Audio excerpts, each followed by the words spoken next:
அன்பான உறவுகளுக்கு வணக்கம். இந்த விஷயங்கள் தெரியாம சிங்கப்பூருக்கு தயவு செஞ்சு வராதீங்க. ஒருவேளை சிங்கப்பூர்ல இருந்தீங்கன்னா மறந்து கூட இந்த தவறை செய்யாதீங்க. அதுக்கு முன்னாடி நம்ம சேனலை இப்பதான் புதுசா பாக்குறீங்க அப்படின்னா மறக்காம சப்ஸ்கிரைப் பண்ணிருங்க, பெல் ஐக்கானை கிளிக் பண்ணிட்டு ஆல் கொடுத்து வச்சுக்கோங்க. அதே போல மெம்பர்ஷிப்லயும் ஜாயின் பண்ணிக்கிட்டீங்க அப்படின்னா நம்ம போடுற வீடியோ எல்லாமே ஃபர்ஸ்ட் உங்களுக்கு தான் வரும். வாங்க வீடியோக்குள்ள போகலாம். அதாவது டைட்டில்ல பார்த்திருப்பீங்க, ஃப்ரீ ஒய்ஃபை கிடைக்குதுன்ட்டு ஃபேக்டரி பக்கத்துலயோ அல்லது புலோக்குன்னு சொல்லுவோம்ல அடுக்குமாடி குடியிருப்பு கீழேயோ நீங்க ஃப்ரீ ஒய்ஃபை கிடைக்குதுன்னு யூஸ் பண்ணீங்கன்னா கம்ப்யூட்டர் மிஸ்யூஸ்ன்னு சொல்லிட்டு உங்களுக்கு 10,000 வெள்ளி வரைக்கும் அபராதம் விதிக்கிறதுக்கான வாய்ப்புகள் இருக்கு. அதே போல சுவிங்கம் அப்படின்னு சொல்லுவாங்கல்ல, ஒரு சில பேர் இந்த பப்புல்காம் அப்படின்னு சொல்லுவோம்ல, அதை சிங்கப்பூருக்கு எடுத்து வரவோ இல்ல மெண்டு கண்ட இடத்தில் துப்பவோ கூடாது. மீறினால் உங்களுக்கு 500 வெள்ளி வரை அபராதம் விதிக்கிறதுக்கான வாய்ப்புகள் இருக்கு. அதுக்கப்புறம் கண்ட இடத்தில் எச்சில் துப்ப கூடாது. மீறினால் 150 வெள்ளியிலிருந்து 300 வெள்ளி வரைக்கும் அபராதம் விதிக்கிறதுக்கான வாய்ப்புகள் இருக்கு. அதே போல கண்ட இடங்களில் குப்பைகளை கொட்டக்கூடாது. ஏதாவது பேப்பரை நீங்க த்ரோ பண்ணீங்க அப்படின்னா, அதாவது குப்பை தொட்டில போடாம கீழே எரிஞ்சிங்கன்னா 300 வெள்ளியில இருந்து 500 வெள்ளி வரைக்கும் அபராதம் விதிக்கிறதுக்கான வாய்ப்புகள் இருக்கு. அதே போல பொது இடங்களில் புகைப்பிடிக்க கூடாது, அதாவது சிகரெட் அடிக்க கூடாது. மீறினால் 200 வெள்ளியில இருந்து 500 வெள்ளி வரை அபராதம் விதிக்கிறதுக்கு வாய்ப்புகள் இருக்கு. அதே போல சுவர்ல நம்ம ஊர்ல மாதிரி Kavitha I love you, Usha I love you அப்படின்னு கிறுக்கவோ எழுதவோ கூடாது. அப்படி மீறினால் உங்களை பிடிச்சாங்கன்னா 6 மாசம் வரை ஜெயில் தண்டனை, அப்புறம் புறம்படி கொடுக்கறதுக்கான வாய்ப்புகளும் இருக்கு. அதுக்கப்புறம் நீங்க ரயில்ல பயணம் செய்யும் போது சாப்பிடவோ கூல்ட்ரிங்க்ஸ் குடிக்கவோ கூடாது. மீறினால் உங்களுக்கு 500 வெள்ளி வரை அபராதம் விதிக்கிறதுக்கான வாய்ப்புகள் இருக்கு. அதே போல ரயில்ல கேஸ் சம்பந்தமான பொருட்கள், அதே போல கூர்மையான ஆயுதம் எதுவும் எடுத்துட்டு போக கூடாது.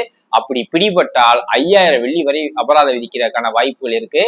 டுரியன் பழம் சொல்லுவோம்ல, பலாப்பழம் மாதிரியே முள்ளு முள்ளா இருக்கும், அதையும் நீங்க ரயில்ல எடுத்து செல்லக்கூடாது. மீறினால் 500 வெள்ளி உங்களுக்கு அபராதம் விதிக்கப்படும். அதுக்கப்புறம் கண்ட இடங்களில் சிறுநீர் கழிக்க கூடாது. நிறைய இடத்துல டெம்பரவரி டாய்லெட் பாக்ஸ் இருக்கும், அல்லது கேண்டீன்ல கழிவறை இருக்கும், எம்ஆர்டி நிலையங்கள்லயும் கழிவறை இருக்கும். அதாவது ரயில் நிலையங்கள்ல நீங்க அங்க போயிட்டு சிறுநீர் கழிக்கலாம். பொது இடங்கள்ல நீங்க சிறுநீர் கழிச்சீங்க, யாருக்கும் தெரியாது, ஏதாவது மரவுல போய் நம்ம சிறுநீர் கழிப்போம் அப்படின்னு நீங்க கழிச்சீங்கன்னா நீங்க பிடிபட்டால் உங்களுக்கு 500 வெள்ளி முதல் 5,000 வெள்ளி வரை அபராதம் விதிக்கிறதுக்கான வாய்ப்புகள் இருக்கு. அந்தந்த இடத்தை பொறுத்து இந்த ஃபைன் மாறுபடும். அதுக்கப்புறம் இல்லீகல் சிகரெட், காசு கம்மியா இருக்குன்ட்டு இந்த சைனா சிகரெட்டு ஒரு சில கண்ட்ரில இருந்து வரும், அந்த மாதிரி சிகரெட்டுகளை நீங்க குடிச்சீங்கன்னா உங்களை போலீஸ் கேட்ச் பண்ணாங்கன்னா ஒரு சிகரெட்டுக்கு 500 வெள்ளி அபராதம் விதிப்பாங்க. அப்ப நம்ம ஊர் காசுக்கு எவ்வளவு இருக்குன்னு பாத்துக்குங்க. அதனால சிங்கப்பூர்ல டாக்ஸ் கட்டக்கூடிய சிகரெட்டுகளை மட்டும்தான் நீங்க வாங்கி பாவிக்கலாம். அதுக்கப்புறம் ரொம்ப முக்கியமானது, பொது இடங்கள்ல மது அருந்தக்கூடாது. இரவு 10 மணிக்கு மேல ஒவ்வொரு இடத்துக்கும் டைமிங் இருக்கும். பொது விடுமுறை நாட்கள், வார நாட்கள்ல 10 மணிக்கு மேல நீங்க மது அருந்தக்கூடாது அப்படின்னு ஒரு சில இடங்களுக்கு கட்டுப்பாடு விதிச்சிருக்காங்க.